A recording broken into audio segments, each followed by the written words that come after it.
Ibu-ibu, jihadnya kaum wanita adalah di rumah tangganya sebagai istri, memasak makanan suaminya, mencuci pakaian istrinya, mengasuh, merawat dan membesarkan anak-anaknya. Itu seluruhnya bagian daripada ibadah yang pahalanya tidak kurang dengan pahala jihad. Kenapa Al-Quran itu memberikan sesuatu sesuai dengan kedudukannya? Kalau perempuan pergi perang jihad membela agama, musuhnya laki semua, kayak apa perangnya? Itu musuhnya bisa nggak mau pakai pedang, perangnya udah bulat aja udah.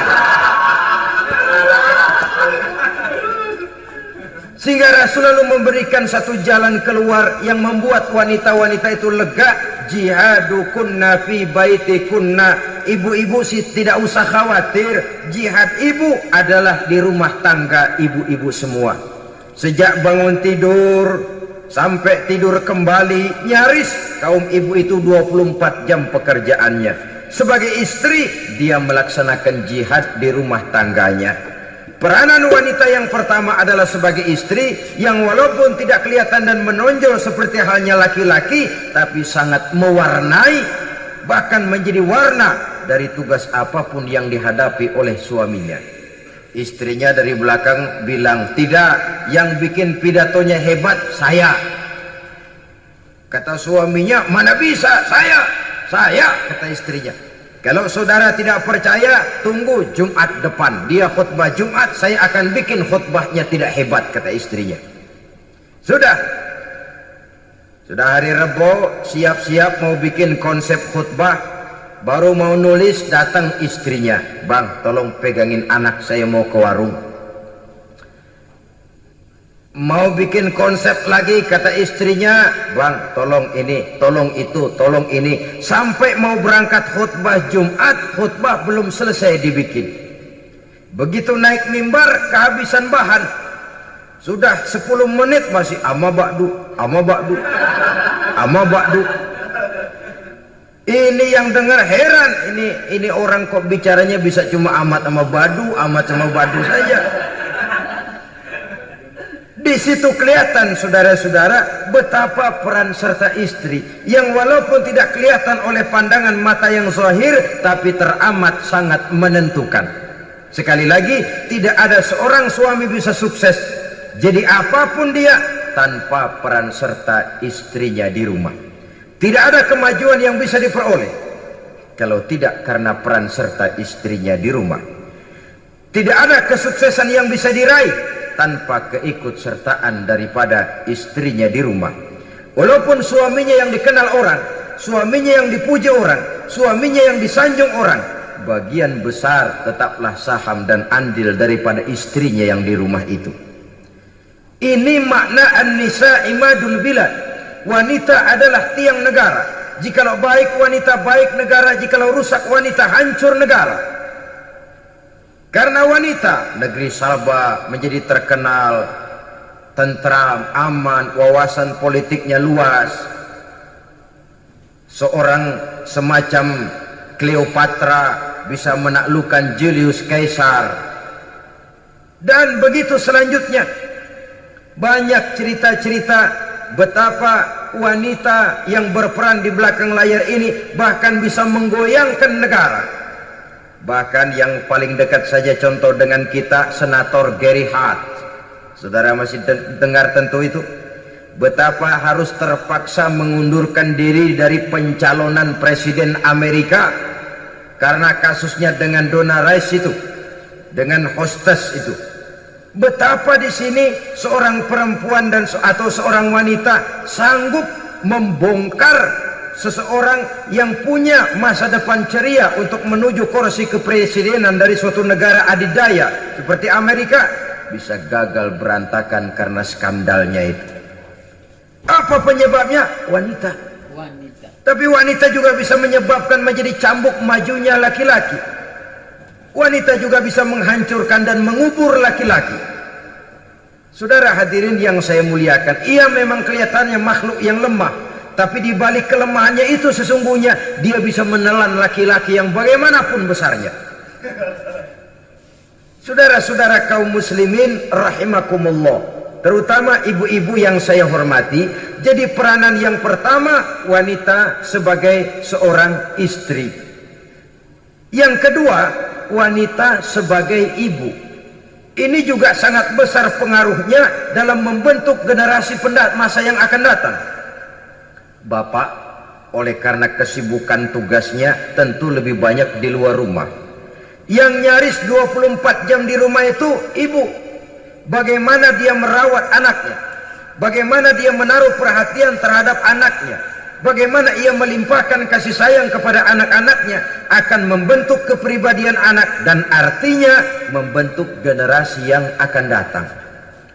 Kalau seorang ibu sudah cuek-cuek saja kepada anaknya, padahal Quran mengatakan al-jannatu tahta aqdamil ummahat, surga di bawah telapak kaki ibu.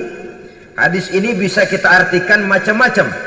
Pertama, anak tidak akan mendapat kebahagiaan tanpa ridho daripada ibunya. Kedua, ibu adalah wanita agung yang harus ditaati. Ketiga, neraka atau surga anak bergantung kepada ibu, bagaimana dia mewarnai anak.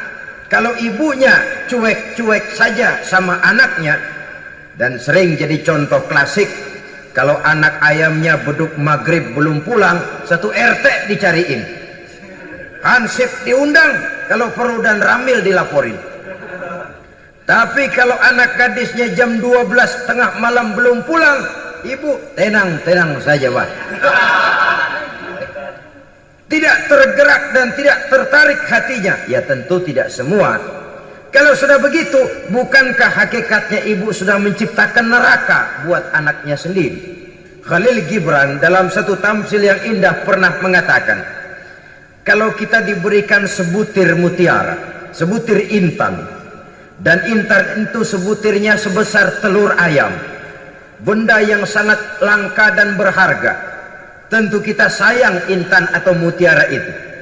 Kita jaga baik-baik, kita simpan dalam kotak, kotaknya kita kunci, kotak itu kita simpan di dalam lemari, lemarinya kita kunci lagi, lemarinya ada di dalam kamar, kamarnya pakai pintu, pintunya kita kunci lagi, kamar itu ada dalam rumah, rumahnya pakai pintu, dikunci lagi, kemudian rumahnya pakai pintu gerbang besar, gerbangnya juga digembok lagi. Untuk menjaga intan itu jangan sampai hilang, begitu usaha kita berlapis-lapis. Dan intan itu sudah diberikan kepada kita, kata Khalil Gibran. Apa dia? Anak-anak yang diamanahkan Allah kepada kita. Itu intan-intan mahal, itu mutiara-mutiara pilihan yang dititipkan dan diamanahkan untuk kita jaga sebaik-baiknya. Haruskah dia sia-sia di tangan kita? Haruskah dia merana jatuh di tangan ibu yang tidak punya tanggung jawab? Saudara hadirin yang saya muliakan, oleh karenanya peranan sebagai ibu ini sangat menentukan bagi pembentukan generasi yang akan datang. Salah ibu mengarahkan anak, akan lahir generasi mendatang yang tidak kita harapkan. Sehingga Nabi bersabda, kullu mauludin yuladu 'alal fitrah fa abawaihi yuhawwidanihi aw yunassiranihi aw yumajjisanihi.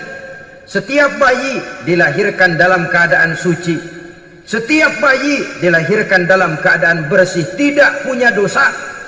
Islam tidak mengenal dosa warisan. Semua saja bayi lahir dalam keadaan suci dan bersih. Kalau demikian lalu bagaimana? Kata Nabi, ibu bapaknya lah yang kelak akan menjadikan anak itu sebagai Yahudi, yang kelak menjadikan itu anak itu sebagai Nasrani, atau menjadikan anak itu sebagai Majusi. Ibu bapaknya yang mewarnai anak. Ibaratnya anak itu kertas putih, mau ditulis tinta hijau warnanya hijau, mau ditulis tinta merah warnanya merah, mau ditulis tinta hitam pun warnanya hitam. Oleh karena itu pembentukan anak yang soleh secara mental sesungguhnya sudah diwarnai oleh kebiasaan ibu bapak dalam pergaulan di rumah tangganya secara mental. Sehingga dengan demikian saudara-saudara, salah kaprah ibu dalam mengarahkan anak-anaknya akan melahirkan generasi penerus yang sungguh-sungguh tidak kita harapkan, dan pada gilirannya akan membahayakan perkembangan bangsa dan negara, membahayakan kita sebagai suatu umat. Apalagi sekarang ini masih banyak orang-orang muslim, orang-orang tua muslim yang kadang-kadang menyekolahkan anaknya di sekolah yang membahayakan akidahnya, mematikan imannya, menghancurkan tauhidnya. Pokoknya asal bonafid keluar sekolah ada jaminan lapangan kerja, perkara anak mau kafir mau murtad bukan urusan. Alangkah ironi dan sangat menyedihkan. Saudara-saudara yang saya hormati, jadi dari segi kaum wanita peranan ibu sangat besar, dari segi anak ketaatan kepada ibu, doa restu ibu akan membawa kepada kebahagiaan hidup. Doa ibu mustajabah, kutukan ibu manjur. Beberapa hikayat dan riwayat menjadi contoh dan tamsil buat kita betapa tidak ada satu kebahagiaan di dunia ini yang bisa ditegakkan tanpa doa restu daripada ibu. Lantas kalau dalam Al-Quran ada ummul kitab, ibunya atau induknya kitab. Tiap negara punya ibu kota, bapak kota tidak ada. Lalu lagi wawasan Nusantara disebut ibu pertiwi, bapak pertiwi kemana tahu. Saudara hadirin yang saya muliakan, lalu dalam peringatan hari-hari besar nasional ada yang namanya Hari Ibu. Hari bapak nggak pernah diperingati. Ada hari ibu, dan ibu itu pun ada Ibu Kartini, ada Ibu Dewi Sartika, dan macam-macam lagi yang seluruhnya merupakan refleksi dan gambaran betapa peranan kaum wanita di dalam kehidupan ini yang memang banyak mewarnai dan menjadi warna dari suatu kegiatan.